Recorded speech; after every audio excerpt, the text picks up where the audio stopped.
This is Voice of the Bus, Mark Johnson, and you're listening to the Folsom Frenzy Podcast. Hello and welcome. It's good to be back. I know it's been a little while. My name is Chase. I'm here with Jake, S3E20, and Topher, and welcome to the Folsom Frenzy Podcast. Here for a special off-season episode. Excited to talk about March Madness. Just kidding. We're not going to talk about March Madness in this episode. We know it's been a while. We appreciate you guys being patient with us. The thing about being podcast fans that really just love the Buffs is we all have day jobs. We all get busy. And when football season isn't happening, it's kind of hard to get back to recording. But excited to kind of give some thoughts about all the big developments that have happened over the offseason and kind of talk about, now that it's been a little while, we can kind of reflect on how that season went with the football season ending. Looking forward to the new one. Spring ball is back, a potential spring game in the future. So with that being said, initial thoughts. Let's go to you first, S3E20. Now that you've had some time to digest, think about it. What are your thoughts on the state of the union in the Colorado football program? Yeah, it's been on my mind because for, as long as I can remember practically, I've had no expectations, including last year, right? It's been a rough go of things, like since I started at CU, like back in 2008, when I was a freshman. It's been a rough go, but honestly, I look at how we did last season. I get that we ended on a sour note, but it's hard for me to look at next season and not see the exact vision of what we need to do and preemptively feel this, I guess, need for more success, right? It feels like we're on an upward trajectory. It's abundantly clear that we didn't have the trenches on either side to dominate, right? And that showed against the physical teams that we played in our schedule last year, including BYU. BYU exposed us completely. I think Nebraska, at least in the first half of that game, they exposed us. Kansas exposed us to some extent, especially on the defense, like our defense, right? Our inability to stop the run with consistency. Those things really, really killed us. And then obviously our offensive line, right? Having a pro-style quarterback like Shedeur and just having him essentially lead the country in sacks back-to-back years, dead last in rushing yards back-to-back years, and still, despite that, managed to improve significantly year over year, both years under Coach Prime so far, and then win 9 games last year. And so, for me, I think anything worse than 8 wins this coming season would stink. I would be very sad. And honestly, wow. if we don't see, more important than anything else, if we don't see improvements in the trenches, if we see the exact same, dead last in rushing yards, leading the league in sacks again, that's going to stink. It's going to really hurt more than, because the expectation has been so low. It's going to be a while since we've been this, sad about what's happened with the team. Maybe since, 2018, that Oregon State disaster where we started off the season great and then fell apart. So I think my expectation levels increased. You're not going to hear me talk about the past and how terrible things have been much longer, because I think we have to graduate from that at some point. And if it's coming from me, that means I'm going to take things that'll never happen for 5,000, please. I just yelled. Yeah. I had muted my microphone, but S3E20 are just wide-eyed right now. S3E20 saying I'm not going to talk about the past is about as believable as Nebraska making the NCAA March tournament, which did not happen. They didn't even make it to the Big 12. They didn't even make a Big 10 championship. They didn't even play in their conference tournament. S3E20, I do think there needs to be some form of acknowledgement of the fact that we are losing 2 people projected to be picked in the top 5 of the NFL draft. So I think we need to be a little bit careful with our expectations. Jake's going to have a stroke and talk about loser mentality and all that kind of stuff.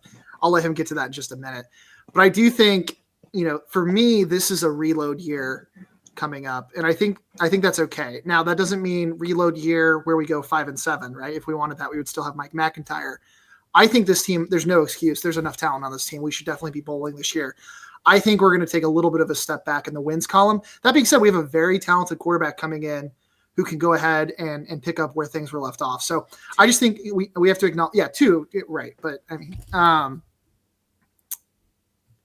think we need to be careful with our expectations and realize that, in my opinion, at least, it's okay if we take a step back. The sky is not falling. I think now that the national media is not quite as obnoxiously obsessed with Colorado, it's not going to be as big of a deal. And I don't think we need to prove to commits. I don't think if we step back and win 7 games this year that it's going to show that there's cracks in the armor or anything like that. So that's kind of where I'm coming from on the season. For me, the big thing is the fact that there's still no extension signed with Coach Prime is starting to get really concerning to me, because we've heard a lot of rumors about, it's already done, or it's as good as done. And the fact that there hasn't been any news and really like not even any like smoke about it is starting to get to me a little bit. So that's kind of what concerns me, but I think we're really set up for a nice season ahead. I think the Big 12 is winnable, but for as far as expectations go, I'm okay with 7 wins. Jake, what do you got? I guess my take is going to be opposite of what you thought it would be. I think 8 wins minimum is kind of ridiculous for an expectation. All right, so is your expectation the same for basketball? So Shreyas is not going to talk about the oldies, and Jake has low expectations for a Colorado team. So that's where we're at. I don't have low expectations. It's because Jake's a 30-plus-year-old man now, and I'm not Gramps anymore, guys. I've passed that torch. Right. No, I mean, it's a good question. I mean, what do you do for your expectations? How do they shift with Coach Prime and this recent success of Colorado football? I mean, we need to keep this into perspective. We had 4 wins 2 seasons ago. Last year was our only successful season in the last 20 years, right? Well, except 2016. So, I mean, my expectation is like the bar is a bowl game. If they're below a bowl game, I'm going to be a little disappointed, but I don't want them to get rid of Coach Prime. No chance. So I think that's the bar. I mean, look at your quarterback situation. You got a 17-year-old for one option, or the other option is a guy who's never played Power 4 football in his career. So I think you got to give him a little bit of slack. And yeah, for me, it's about 6 wins is kind of the lower bar. That's not my official season prediction. I sure hope they win more games, and I think they will. But yeah, that's kind of my lower end bar. Let me just hedge one thing here. I think the biggest thing that I want to see, acknowledging that we did lose the Heisman Trophy winner, and we did lose probably the best quarterback definitely the best, like, pure pocket passer that CU's ever had in their history, right? We did lose those 2 guys. We lost a bunch of really good wide receivers. But let me hedge this by saying I need to see improvement in the trenches, period, right? I think that an improved trenches, just raising the floor of where we were, again, dead last in rushing yards and had the most sacks in FBS 2 consecutive years. That's insanely bad. And we still won 9 games in a Power 4 conference last year. That's why I say, I at least, so if it's 6-7 wins, it doesn't hit my benchmark for 8 that I just threw out there. But we see that the very clear market improvement in those 2 facets, and that we're competitive against physical teams, then it's something I can live with for sure. But what we can't have is year 3, dead last in rushing yards, dead last in sacks. I like Shreyas' take. I want to see improvement. I love the optimism. I'm going to be probably the most optimistic in this group. I think we're going to win the Big 12 this next season. I think you got to believe in Coach Prime. And I think you got to sit here and go. Mine was not a prediction. I don't think we're winning 6. Sorry to cut you off, Topher. I think it really does come down to the QB, and we got the hottest QB in the transfer portal that can play right now. We have someone in the pipeline that's going to be able to sling the rock moving forward. We have the best recruiter in college football. There's just no piece of me that believes that with the momentum we've built, that we're going to take a huge step back. The other thing that I think we're going to see improvement on this next season is I don't think we're going to be running exclusively Shador's offense anymore. And I think that's going to be a huge difference because, like I said, and like T-Cal has shown on film, some of the offensive formations and the passing route combos were the same at Jackson State that we were running here. And Pat Shurmur was not the offensive coordinator at Jackson State. So I'm really looking forward to seeing how Pat Shurmur can take his offense. I'd love to see a blocking tight end. I'd love to see more 12 personnel. And I think if we get that running game going, I like our chances. So give me the Buffs winning the Big 12, and that's going to be an 11-win season. And to kind of back Topher up, and I'll say it again, I'm going to beat this horse to death this all season about the offense, about our trenches, both sides. You can't be dead last in sacks and in rushing yards in the same season. And we still tied for first place in the regular season, the Big 12. So, yes, we had the Heisman Trophy winner. Yes, we had Shador. But if those two things improve significantly, and you could even argue that year over year, they actually did improve last season, and that we slid back to being dead last in those categories because of really bad performances against Kansas and against BYU right at the end of the season. But I just it's a team sport, guys, right? It's not just about two individuals, two incredibly talented individuals that elevated the team, but if the rest of the team steps up the way that we hope, then let's look at the schedule. Have you guys looked at the schedule yet? Jake, have you looked at the schedule? Yeah, I was about to mention, I have it pulled up. I'll just run through it really quickly. And I know we're going to do a prediction episode, but it is interesting because last year we had an absolute house of horrors schedule. This season, Georgia Tech at home, not an easy game, but then we have Delaware at home, Houston, Wyoming at home, BYU, at TCU, Iowa State at home, Utah at Utah, Arizona at home, West Virginia in West Virginia, Arizona State at home, Kansas State in Manhattan, Kansas. That is a much easier schedule. I mean, think about 2 years ago, Coach Prime's first year, tough schedule in the Pac-12. This past season, ridiculously hard schedule only because we scheduled teams that you'd have to be crazy to schedule out of conference and then just had kind of a tough draw in the Big 12 itself. We didn't think so at the time, right? When we were doing our original preview, we were like, we avoided some really good teams and we also didn't draw the worst teams. Turns out the worst teams, including Arizona State, which we were happy to, or we were upset that we didn't draw Arizona State, right? But my point being, in this season coming up, those are a lot of really winnable games. And so I think the expectations have to change, and we'll do a preview episode. And as we get closer, see spring ball, we'll have a better idea. But this is not a schedule that's totally unwinnable. So like I mentioned, I think this is a rebuild year potentially, or at least a little bit of a reload year. But then again, this is Coach Prime, right? I'm not going to doubt him because if anyone has proven that he can go in and flip a team like that, I mean, Coach Prime's done it, right? He deserves the credit. So doubt him at your own risk. But there's a lot of new faces, not just on the team, but also on the coaching staff. Jake, you got that list for us.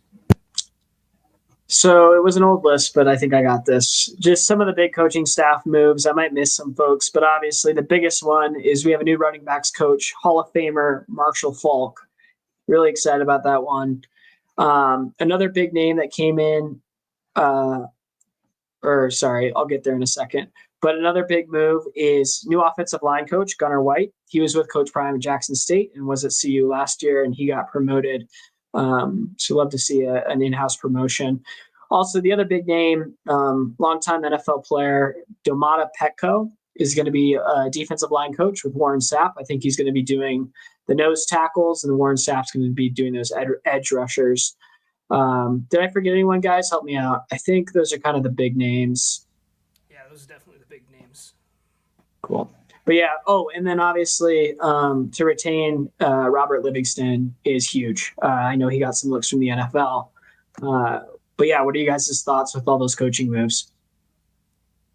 Great stuff. Topher, I know you've got thoughts on Falk, but before you do that, I do want to just say, if anyone watched the Prime on Prime, I don't know if you guys did. Maybe I'm the only person on earth who's actually watching it, but it was interesting to see the relationship between Phil Lodehull, who was our former offensive line coach. And I understand people were pissed about the O-line, but his relationship with Jordan Seaton was actually really, really good. And I think he had a really positive impact, not just athletically, but just generally on the team. So it sucks to see him go. I can't remember where he went, somewhere in the SEC. I think it was Mississippi State maybe. But in my opinion, that's a pretty big loss. Like you said, we've got the in-house promotion, but Marshall Faulk, I've heard of that guy. I don't know. Topher, you got any thoughts on our new running back coach? Well, real quick before we jump to running backs, because you talked about O-line being a big loss. I mean, what Saraya said, there's proof in the pudding. Our O-line still sucked last year. So I'm up for giving another guy a shot, even though he's kind of unproven. Look what Coach Prime did with Robert Livingston. He was somewhat unproven. I mean, he was an NFL guy, had a decent resume. But so I don't know. he had a good resume, but I'm willing to take a chance on offensive line coach at this point. And we Well, did see development from key guys. You mentioned Jordan Seaton, Chase. I True. thought Jordan Seaton looked really good for the most part, especially for a true freshman. We And saw Cash Cash Cleveland. Both of those guys were all freshman performers in the Big 12, which is huge, right? Those are building blocks that you can build a not just a competent but a very good offensive line with in the long term. But our guards, man, what's up with our guards? Like 2 straight years, absolute no shows from guards, and hopefully, what we're working with now, both personnel wise and coaching staff wise, can improve that. Maybe schematically, but I want to hear Topher talk about Marshall Faulk, man. Like Rams, one of the Rams greats, right? Let me tell you, Marshall Faulk is the reason I love football. I was like 5 years old when The Greatest Show on Turf was on TV on a Monday night game, and it was the Rams against Cincinnati, and I saw Marshall Faulk just absolutely shred that defense. And I looked at that and I said, I want to do that. I wore number 28 in youth football because I wanted to run the ball like Marshall Faulk, and the Rams to this day is still my team, which is great because Nate Landman just signed with the Rams, so I got to go get myself a Nate Landman Rams jersey. But the couple of clips that are coming out from Marshall Faulk, he's bringing exactly the same type of energy that Coach Brime is bringing. Excellence, grit, hard work. And I think that's the exact type of formula you need in order to sustain a program long term. We don't need to just bring in good talent. Obviously, we need to bring in good talent, but we need to learn how to hone that talent, direct that talent, and build a culture that can sustain long term. And I think Marshall Faulk is the perfect guy to put into that spot. And I'm really hoping that will help my prediction come true and help us win a Big 12 championship. I really just don't think that the kids now fully understand how mind-boggling it is that we have Deion Sanders, Warren Sapp, and Marshall Faulk on a college coaching staff. That is in Boulder, Colorado, by the way. Yeah. People just like, you can't even wrap your head. Like, these are mega superstars. They're on Wheaties boxes, right? I mean, they're everywhere. I remember when I was a kid seeing Marshall Faulk for the first time, like when I wasn't paying attention to football when I was like a really young kid, on a cereal box. And that was how I was introduced. Like, imagine that. You're introduced to sports through something that you see in the grocery store. That's how big these guys are, right? All 3 of them. And now we have them all at our alma mater. Well, sorry, Topher, maybe not your alma mater. But our alma mater in spirit. And we get to see them just basically work wonders with people that will wear the badge of CU on their resumes for the rest of their lives. That is just so cool. I love it. And I wonder, like, obviously Coach Prime does a great job with the recruiting side of it, right? You have the opportunity to learn from people who aren't just brilliant football minds, but like, they've walked the walk, right? And I think having the opportunity to do that is really cool. That's, and to be honest, that's kind of why I liked Phil Lodeholt, right? He was a phenomenal offensive lineman. He was a Viking, so that's why I'm partial to him. But I do wonder, and I'm curious what your guys' thoughts are with the kind of the constant, and I get it, this is just how college football is now, but with kind of the continuous cycling through of coaches, and I guess kind of my point from earlier is seeing the relationship with Phil Lodeholt and Jordan Seaton had me wondering, because by the time the episodes came out, he had already accepted that new job. In a world where players are prone to being mercenaries and following the best deal, I do wonder if we start to worry or if that has any impact on the retention of players when you're trying to figure out, how do you assign NIL funds? How do you, decide who you're going to commit to, who you're going to let go, stuff like that. So, the constant turnover, it's just a fact of life. I'm not complaining by any means. That's something that I think we do, or at least I'll be keeping an eye on as we move forward, because I do think it's interesting to see the relationship with the player and the kid, knowing that, hey, the kid might only be there 1 year, the coach might only be there 1 year, and that's just how it is. We saw a lot more massive roster turnover this past season than the year before that, because CU was the big story 2 years ago. Oh my God, they threw away all these poor kids and they just left them without a home, and now they're just going off and they can't find a new program because of this unethical thing that happened, that CU and, that darn rapscallion Coach Prime, what a terrible person he is. And then last year, every team did this. ASU did this, right? And they rebuilt the right way, right? I'm not going to trash them, because what they accomplished last year was incredible. They were a team under sanctions. that was coming off multiple losing seasons that were on par with our recent losing seasons. Maybe not quite at the level of 2022, but pretty significant losing seasons, and then turned around and won the Big 12. But they turned over their roster, right? You saw it. You saw it with Indiana and Kurt Signetti, right? He completely turned over the roster, and they made it to the playoff. And so with the way things are headed now, the full roster turnover that we had started to see even with Lincoln Riley when he went to USC at first, that Dion, like Coach Prime, brought to Boulder, that's going to be the new norm. And that's where having this NFL cachet on our coaching staff can only work in our favor.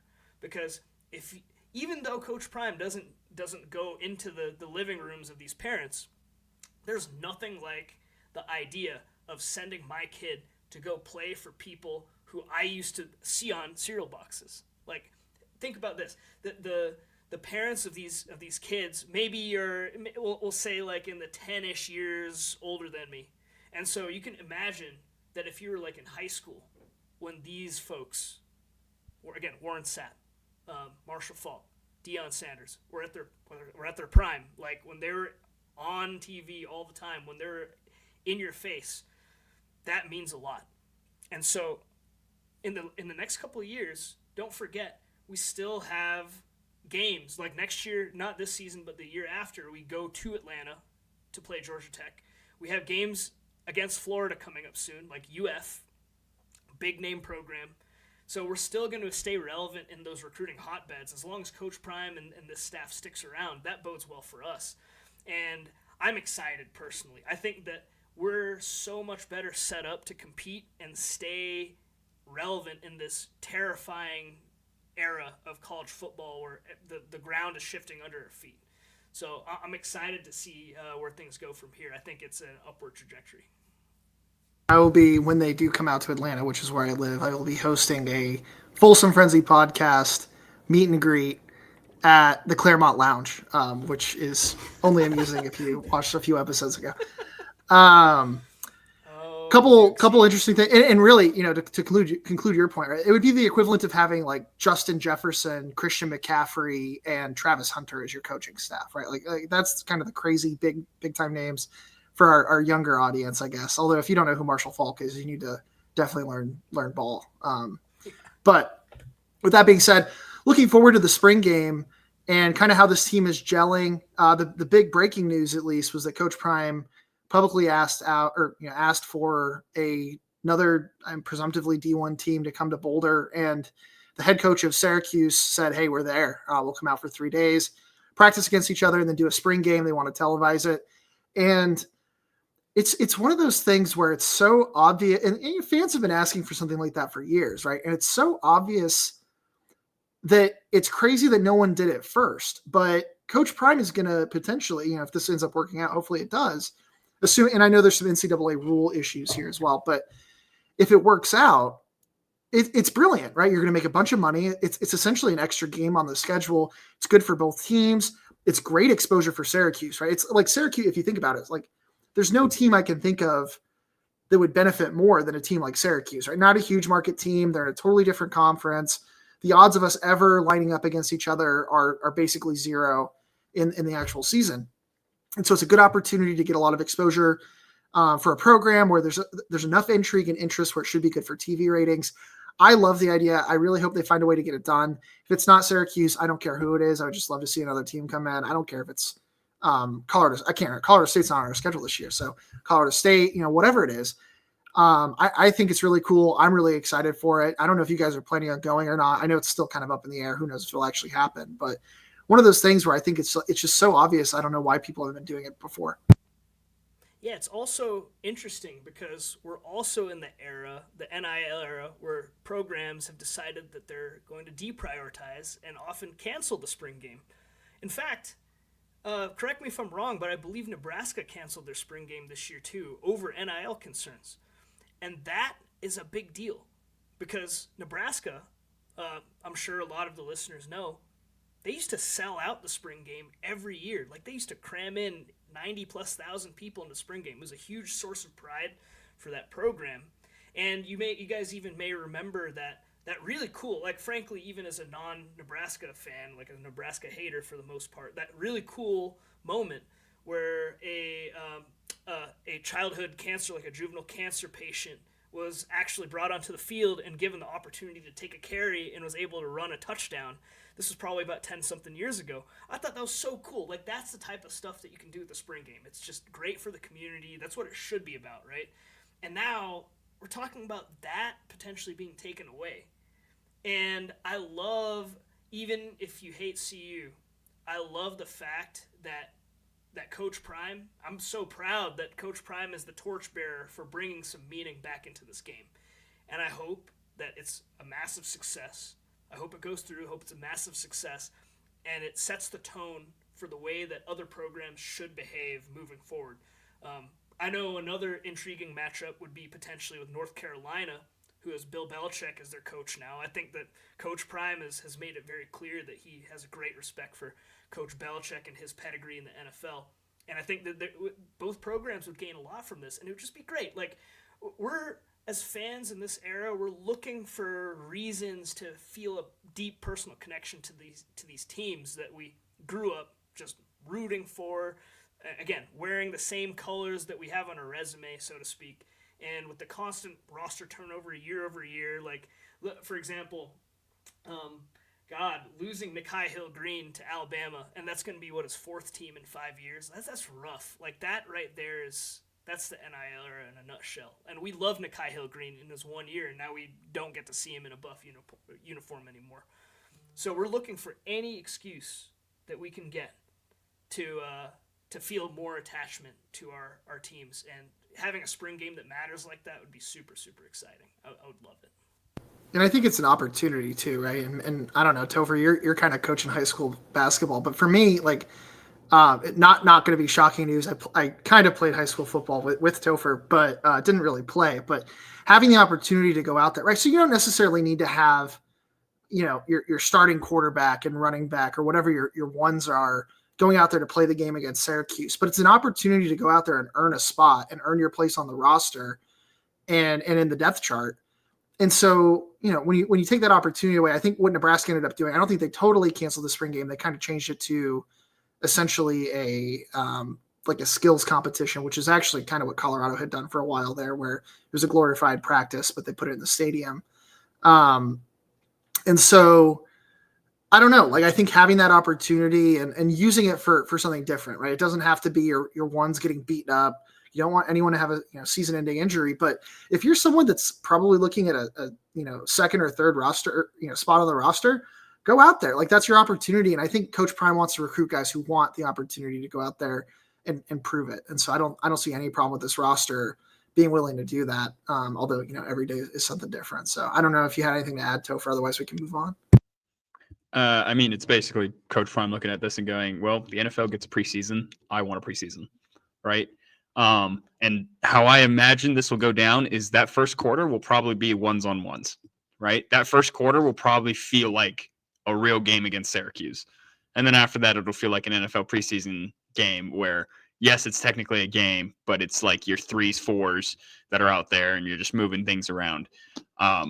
I got a call from the ticketing office today, actually, asking if I was going to go to that game. So I can see that the ticketing office and CU is taking this game pretty seriously, and I think they're going to pull all the strings to make it happen. But I do think this is going to set a trend moving forward, especially with how successful I imagine this is going to be. Like, if you want your program to get basically a free preseason game and make your program money, this is the way to do it. When they called you, did they mention that there would be another team coming in, or did they talk about that at all, or they just asked if you're planning on going to the spring? I'm just curious. They were just saying spring game's going to be on April 19th, and we just wanted you to know if you were going to go. You get first dibs on tickets being a season ticket holder. And I was like, sick. Wow. And then you could spend $420 in Boulder the day after. What a blessing for the spring game scheduling. Yeah. Yeah. I'll also add, I guess that it's kind of a limited slim pickings as far as the team that we can get on such short notice. But the irony is we do open this upcoming season against Georgia Tech.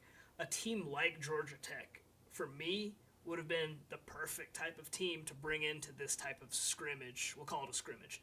Because Georgia Tech, and this could backfire on us to start the season against them.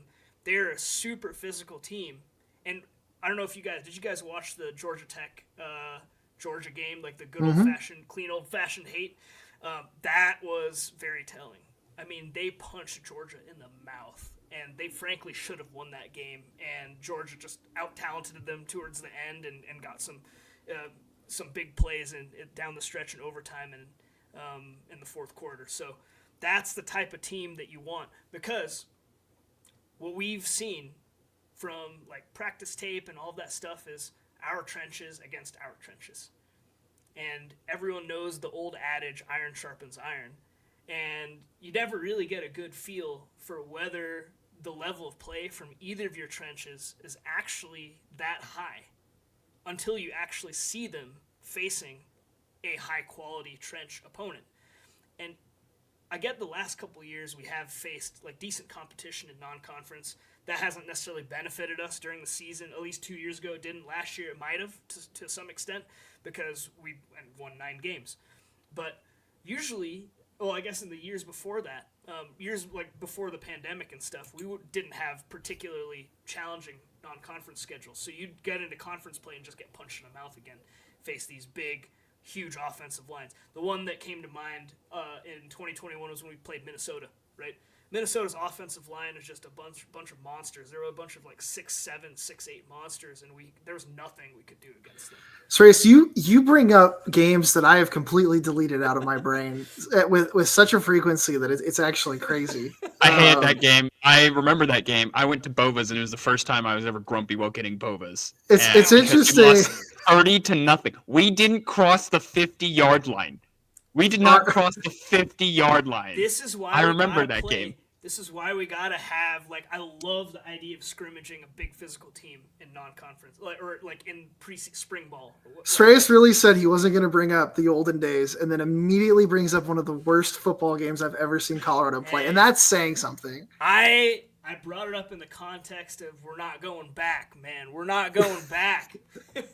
We're letting go of hell, as they say. Oh yeah. And since Sreyas is afraid of talking about the past, I will say that Georgia Tech game for folks that are not historically that are newer CU fans, there's some meaning behind that game. I want that one more than almost any. In fact, I'm going to say it. I want that game more than any other game next season because of the history with the 1990 national championship, which is shared between Colorado and Georgia Tech. So team wearing black and gold was going to win that championship. But I've been to the Georgia Tech Stadium, and they have that 1990 championship thing in their stadium, and it's disgusting, and it's wrong, and it's vile, and at the end of the day, it all comes back to Nebraska, right? Why did they get to split it with us? Because of Nebraska. So just look at the strength of schedules between CU and Georgia Tech in 1990, and tell me there wasn't some bias in the coaching poll. Yeah. Well, Anyway, didn't want to bring up old memories, and we'll probably talk about that in our season preview, but just had to get that off my chest.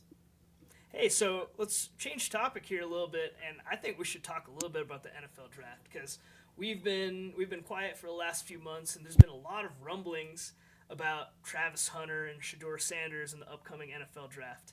And I'm interested. I've mostly stayed out of this drama. I saw some of it panning out on Twitter, where just some random analyst would be like, Shedeur is terrible, whoever drafts him is going to get a huge bust, and then immediately turn around and some reputable scout is like, no, I can't believe people are looking at the tape and they have this feeling. What have you guys been following this? Like Chase, Topher? Yeah, I think I've come to terms with the fact I think Cam Ward's going to be the number one pick. That seems to be the betting consensus. Abdul Carter went up there for a while as a split allegiance with Penn State as well. That doesn't bother me, but I actually am thinking about it more. So if I'm being totally candid, I think for Shedeur, it matters to be picked high. I actually think the best outcome for Shedeur is to go to the New York Giants or to fall. I think if he falls, that's totally fine. It's going to, people are going to clown him, but Shedeur needs to be put in a place, like a lot of the mock drafts now have him going to the Cleveland Browns, right? I can't think of a worst place on earth to be drafted to than the Cleveland Browns. And Yeah, it'd be great for him to be picked high, but I would rather him be picked by a team that can actually allow him to succeed, has the infrastructure. And I think that is going to make a difference for him. Travis Hunter, I could see going anywhere. I hope he falls all the way to the Vikings. I don't care. They're for sure first round guys. If they fall, people can run their mouths. It's going to be a great media narrative.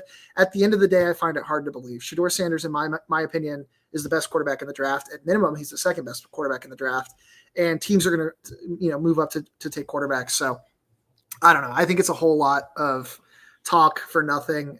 As we have become painfully aware, anything mentioning Shedeur Sanders gets a lot more clicks than basically anyone else. So it doesn't surprise me that some of these draft guys are, projecting them to fall all the way. I think the lowest I saw him going was like to 9 or something like that. It's never going to happen. It's just, and if it does, good. I'm glad it does, because it means he's going to a team that actually has the ability to win and has some assets in place.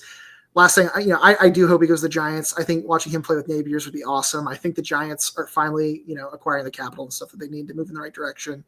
I actually think the head coach there, whose name is now escaping me, would be a good fit for Shedeur. So someone please help me out with that coach's name, Dable. So I don't know. I just think it is kind of interesting. At the end of the day, University of Colorado is going to have 2 players drafted in the first round. Where they get drafted, I don't care. Yeah, no, I'm with you. Actually, I would love to see Shedeur end up on the Giants. I think that would be great, because I think Coach Prime would agree with this too. From his experience in the NFL, the Browns are so toxic. I mean, that's where quarterbacks go to die. They have missed on so many quarterbacks in their entire existence. So in their entire existence, a lot of people forget that this version of the Browns is an expansion team. So the old version of the Browns, I believe, moved to Baltimore. And funny enough, as soon as they moved to Baltimore, they won a Super Bowl, like almost immediately within a couple of years. But this version of the Browns, they've existed, since like 96 or 97, and they have never, ever had a good quarterback. Like, they had Derek Anderson at some point 20 years ago who had one good season, and it was a total fluke, and it didn't happen again. And maybe they had, who else? They've had just like random guys have one decent season and then fall off immediately. Baker Mayfield's good now, but he wasn't with the Browns, right? And so I don't want to see him go there. Going to a team like the Titans, that seems like it could be kind of a carousel right now too. I don't know how ready to be competitive they are again. They had a decent season not too long ago, but that was with Vrabel, right? But that didn't really pan out. They didn't really build much with it. Will Levis has obviously been quite a bust. And I definitely don't want to see him go to the darn Raiders, man. I hate the Raiders. Like, I grew up here. I'm a Broncos fan. I don't want to. It's going to hurt. It would hurt so much, because I know that I would root for him. He's going to be so good with the Raiders. He's going to be so good with the Raiders. I know. I've never seen a player that was more clearly a Raider in my entire life. Like, he was born to be a Raider. He's going to make me root for the Raiders, man. And I have a mock draft up on my other screen, and right now CBS actually has Ashton Genty going to the Raiders. So that would be interesting, right? That would be an interesting. I don't hate Ashton Genty, but that would be kind of an interesting fit. So anyways, I really don't want to see him go to the Raiders. For me personally, the Giants are like a perfect. There's like a personal connection here too, right? So the first place where my parents lived in the U.S. when they immigrated here was New Jersey. And we moved to Colorado when I was 2. So I've like hung out with. I've gone to Eagles bars before just to see what the vibe is. I don't really mess with the Eagles or Eagles fans at all. It's just it's a weird vibe. I was technically born in Pennsylvania, but I can't get on board with it. Whoa! I didn't know that. Yeah, I was born in like closest major city was Trenton, New Jersey. You know how everything out east is all squashed together. But I'm technically from Pennsylvania, but I just couldn't get into the Eagles at all. The Jets are the Jets, right? As like a teenager, I went back and visited some family friends that still lived in New Jersey, and I found out that they're all Jets fans, and I'm like, oof, that sucks. Like, I'm really glad I didn't grow up here, with you guys. So that leaves the Giants, right? That's another New Jersey team. They've had some success. Like, they've fallen on some hard times. They made some bad decisions, like with Saquon. But it's like a nice neutral team for me, and I could get down with it, right? They're an NFC team. We don't have to play them every year. I would love it. I think that would be great. Topher, what do you think? I agree with Chase that Cam's probably going to be the first quarterback off. I think it would actually be pretty good for Shador to find a place and end up in a place where he can sit for a season and just get used to the NFL speed. So if he falls, I think it's going to be the best possible situation for him long term. I follow a lot of people on YouTube that obsess over film the same way I do, and Shador and Cam, they do one skill very, very, very well, and that is they are very good at placing the ball exactly where it needs to be, so your wide receivers do not have to break stride and keep running. So both of them are going to be very good at the NFL level, and neither of them have a very good deep ball. So that's going to be interesting long term to see where their development goes. I hope the Rams trade up and so that Shador can sit a season under Matthew Stafford. I think that would be awesome, but that's just me being hopeful. That was going to be my question, Topher. If he falls big time, like Aaron Rodgers style falls, who is the absolute best possible fit in the league, bias aside, for a player like Shador? Wherever Travis ends up. Oh, that's not a bad take. I will say Lance Zierlein I think he's with the NFL actually, because he just needed attention, I guess. I don't know. Does have Shador falling to number 29 in the draft to the Browns. So if he does fall to 29 and then still gets picked by the Browns on a trade up, that's the worst case scenario I can think of. That'd be the most buff shit thing. Horrible. Oh my God. But I agree. Like if he could have a year to sit, I actually think that would be great. I don't necessarily know, but I actually think Shador is the type of guy that is like willing to learn and like could really benefit from that. And I just hope, he's put in a system and has weapons where he can be successful. I will say borderline impossible for him to have a worse offensive line. So he will be looking forward to that. But I don't know. Imagine Shador. Cleveland says, "Hold my freaking beer. Watch this." Well, yeah. Okay? Do not curse Shador like that. Imagine someone with the arm talent of Shador, or at least the accuracy, being on the Eagles with their offensive line. Whoa. Like, I know I just got done saying that I don't want to root for the Eagles, but like that would be wild. Eagles who have a quarterback commitment for like 8 million years in the future. But I know. Anyway, I guess that's our official. Maybe we'll do a Folsom Frenzy mock NFL draft, which I'm sure the people are just dying for. But before we call it, though, there is something, especially because Jake's not on. We should definitely talk a little basketball, guys. We have been quiet this basketball season. I think it's understandable why. It was kind of a rough conference season for the Buffs. Jake and I actually made it out to a couple games. We went to the Iowa State game. He has a bunch of family that went there. His dad went there. He grew up rooting for the team. And then I went to the Kansas game, and we had an extra ticket, so we got him in to those. Since Jake's not here to defend himself, I do think there are times where he probably roots for Iowa State over Colorado. I think deep down he might be having to catch himself occasionally. But 2 months from now, when we record our next episode, Jake can defend himself on that accusation.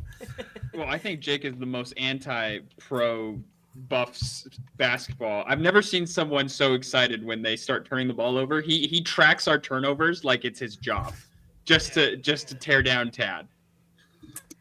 So, on that note, let's talk about some good Tad facts. I actually went and did a little bit of research to figure out, something objective that we can use for Tad's performance at his time at CU and say, hey, look at this.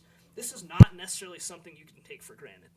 And I went, and this is a bunch of different sources. This is from Sports Reference, from U.S. News, Sport Track, a bunch of different sources across the internet. So, did you guys know that as of this moment, Tad Boyle is 57th out of all active Division I coaches and wins, and that's 370 programs. That's pretty good. That's not something you can get for free, right? That's not something you can get for free. All time, 202nd. All time, like of all Division I coaches ever, he is 202nd. That's not something you can necessarily get for free, right? But you could get it by coaching for 500 seasons like Tad Boyle has. I mean, Tad Boyle, he hasn't been around for 2 decades yet. He's been around since 2011. That's not 2012 was his first season. 2011 was the first time Bears made the tournament. For all intents and purposes, he's been the coach my entire life. I struggle to even remember a time before Tad, and I'm grateful for it. I think we've talked about it before, but yeah. All right, so next one. This is an interesting one. He is 38th out of all active coaches in NCAA tournament games played, and that's despite having not gotten to the Sweet 16, right? Which I know that's a big talking point with Jake, and it's understandable. It's going to be like this year, if the Rams make it to the Sweet 16, it's going to be a big talking point locally. And especially because their best player was a guy that Tad recruited and kept on his team for 3 years, and he didn't show the improvement. I remember we talked to Evan. Remember, guys, when we talked to Evan Batty, and Evan's like, "Oh, I'm so happy to see he's like my little brother, but it hurts, right? It hurts that it didn't work out." He hasn't made it to the Sweet 16. But in terms of overall games played, which is, again, it's not something you get for free. There's a lot of programs right now that would kill for that because they're so also. I mean, look at Nebraska. We mentioned this in passing earlier, but Nebraska didn't even get into their conference tournament, much less March Madness, because they finished in the bottom 4 in the Big Ten, and the Big Ten has like 20 billion teams now. So that's not something you get for free. Next fact. He is number 15 of all, like CU is number 15 in all schools. These are all guys that either played for or recruited by Tad, with 7 active NBA players. And we'll see if any of them pan out to get like the big contracts coming up soon. Because like Derek White? Derek White, what? I'm just saying, in addition to Derek White, in addition to Alec Burks, who've made big money, I'm just saying like some of these new guys who are just starting the league, like Tristan Da Silva has got off to a pretty good start this year with Orlando. KJ Simpson hasn't played that much. Jabari Walker hasn't played that much. So in terms of active NBA contract value, right, number 41 out of all schools. Like, that's obviously including D2, D3, whoever else. So that's still pretty good. And then the facts that we know as CU fans, like context about what CU's been, not just in our history, but not just our parents' history, but our grandparents' history, like in their entire lives. He's obviously number 1 all time in wins, tournament appearances, tournament wins in CU history. And he's the only CU coach with a conference title since 1969, even to this day, right? Which is that magical run in 2012, 4 wins in 4 days. Those are all just objective facts to say, hey, I get it. This was a terrible, terrible, terrible season. But objectively, we could definitely take a huge step back with the next hire. And so, with that said, if that is what needs to happen, and he's going to get, Tad has already said he's coming back next year. Rick George is not going to get rid of him. If we want to upgrade, if we want to be a basketball school again, that starts at the AD level. And we all know this, right? It's as simple as that. Yeah. NIL commitment. It just has to be. And I don't think we're going to get there at this point because obviously the focus is on keeping Prime as long as possible for all the reasons that we've mentioned already in this pod. But you can't just – we're not just going to get a replacement for Tad for free that's going to do better, right? Maybe a guy like Steve Smiley who, man, Topher, that stinks. It came up, so short. Montana shot 77%. They sold their souls to the devil. That's the only way they won that game. Topher's clearly coping really well. Screw Montana. I hate Montana so much. The whole state, just shoot it into the sun. Actually, sell it back to Canada. Call Doge. I have a way to solve our deficit issue. We're going to sell Montana back to Canada. Boom. There you go, Elon. You can cite me on it. Somewhere Jake just listened to Sreyas's list 2 days from now when he listens back to this pod and is punching a hole through a wall so deep that it goes through the other side. But I do think I think you're 100% right. This might actually be, and thank God Jake isn't on here to take a victory lap on this. But when, and I might get flamed for this, and if I do, I deserve it. But when Tad announced he was coming back, this is the first time where I've ever been disappointed because this team, up until those last 2 wins where we knocked West Virginia out of the tournament, which financially for us is actually probably a bad thing, or not probably, definitely a bad thing. But I think this is the first time where I didn't feel like the team had like that fire and the turnovers and stuff like that. Like this is the first season where I was like, this is a different game, and going to the Big 12 is different. And so this is the first time where I was a little disappointed when I was like, you know what? Maybe that would have been an okay time for Tad to step away and call it a career. And no question, it's been a phenomenal career. And I look forward, I've had some time. I look forward to it next year. Tad, more than anyone in Colorado basketball history, has earned the right to have, the benefit of the doubt. And before the season even started, if you guys go back and, the whole 40 people that actually listen to our basketball podcasts, but if you go and listen to what we said, I think my prediction was that we might not even, or maybe it was Reyes's, we were predicting we might not even win a conference game this year. Like we knew we were going to be bad. Like everyone knew we were going to be bad. Tad probably would have told you that should have known that we were going to be bad this season. Right. So it's just hard for me because I don't necessarily see the light at the end of the tunnel, but every time I start to feel that way, I think about the fact that Tad brought in Derek White out of nowhere. Right. Or not out of nowhere, out of Colorado Springs. And he was a well-kept secret, but I trust Tad to find ways to improve this roster. I know that, some of the guys that we brought in, like Jack Me Off or whatever his actual name is. I've got it. So I've convinced myself a long time ago that that's what it was. And I think it's hilarious, but I don't know if that was necessarily a hit. Like, I think we could argue that, there was a lot of up and down with some of those transfer guys. Right. And so I think, he's earned the benefit of the doubt, and, he's the guy that went and found Derek White. He's the guy that went and found McKinley Wright. He's the guy that went and found Tristan De Silva. He's the guy that went and found Alec Burks. Right. So I'm going to give. That was Bizdelic. Oh my God. But I'm going to believe in the light at the end of the tunnel. And like you said, if the AD is not ready to commit to basketball in a way that it needs to in order to be successful, and I don't think we can, right? Like the financial issues are going to become more prevalent as more revenue sharing is happening. So I think it's okay to stick with the sure thing and know that Tad is going to produce a respectable basketball team or over time has. And you got to focus on football because that's where the puck is going. And that's far and away the most important thing in your wheelhouse. And just trust the fact that Big 12 basketball is going to have eyeballs on it regardless because of the conference that we're in. Now, what we have to be careful about, and I've brought this up on past basketball pods before, is allowing Tad to become Lorenzo Romar. We don't want to get to that point. Because Lorenzo Romar was and still is to this day, an incredibly talented recruiter. When you think about the folks that he brought in, all the NBA talent that he brought into Washington, like Isaiah Thomas, he was their point guard during their last Pac-10 actually championship, and then Tony Roten, Markelle Fultz. Who's the guy who plays really good defense? He was on the Sixers for a while. Thibault. I can't remember. Thibault, Matisse Thibault. They had so much talent through the years, and pretty much nothing to show for it since that Isaiah Thomas Pac-12 or Pac-10 tournament win.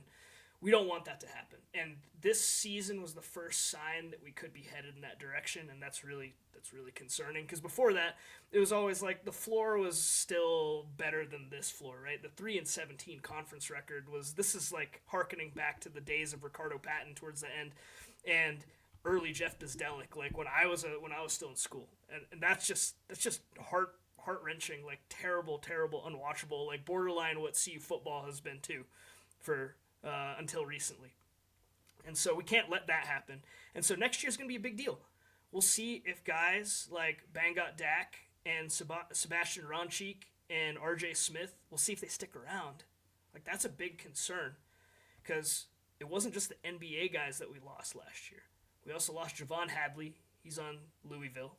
We lost Luke O'Brien, who went to Georgia Tech. I don't think he played much. I think he had an ankle injury or something early on.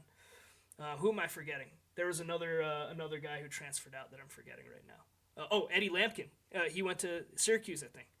So you lose all six key rotation guys, 3 to the first round of the NFL or NBA draft, and then 3 to decent college programs, one that's still playing in the tournament. That's rough. That harkens back to every other NIL pillage season that we've seen in CU history. So we'll see. This will be a very interesting offseason, pivotal offseason for CU basketball. We'll see what they come back with because the Big 12 is not going to get any weaker. This is a conference that emphasizes basketball to a great extent, possibly even more than football. So we will see what comes next. But if what comes next is the same as this year, we're staring at a Lorenzo Romar moment. And hopefully, if Jake's listening to this, he can smile at that. Like, I'm admitting that we could be facing like a Lorenzo Romar situation. And at that point, it's not a matter of just replacing Tad. Again, thanking him for everything he's done. He's done some great things for CU. But replacing him with not just a new coach, but like an AD that's very committed to this. Not saying we need to. Rick George has done plenty for us, guys. Like, we love Rick George at this point. But the AD clearly needs to do something a little bit different, like whether it's promoting the student section again and bringing back to the grassroots of what C-Unit was before any of us were in school 20 years ago. And then NIL. There's no question. It's it'd be a tough road forward without that, right? Absolutely. And with that downer, S3E, we got anything else, or do we want to go ahead and close it out? I think we can wrap it up. Topher, you're always a little quiet. I want to hear you rant about something. You let me cook too much. Listen, the Folsom Frenzy podcast is a pro Tad podcast until stated otherwise. I believe in Tad's ability to coach. I've seen it firsthand. Me being a coach, I see the adjustments that he makes. I see the game, the way he wants to coach the team. And you know, there are coaches that are still coaching, and those are the ones that got talented players, and then there are ex-coaches, and those are the ones that didn't. And I think this was one of those years where he didn't have the players, and I think that kind of shone through. And you can see it in programs everywhere, right? UConn didn't look like garbage this season. I have UConn as a first-round exit in my brackets because they just don't have the same grit. They don't have the same mentality, same killer that you need to have on your team. And when Tad has his guys, we've shown that we can be successful. Now, can we get over the hump? That's another thing. But, like, we need those guys that show that killer instinct. And until we see those guys and Tad be unsuccessful, I want to be a pro Tad podcast. All right. That is the inspiration that we needed to end on. We are a pro Tad podcast. If anyone disagrees, please speak up. Otherwise, we are officially locking it in. Thank you, everyone, for listening. As always, if you could give us a follow on Twitter or X or whatever it's called these days, YouTube, Instagram. We're going to try to probably create at least a couple more episodes before football season comes, but it's probably going to be few and far between as we kind of go about our lives. Looking forward to creating more content. Give us a follow. Shout us out on Twitter, and we look forward to seeing you guys soon. Let's go Buffs. Let's go Buffs. Let's go Buffs.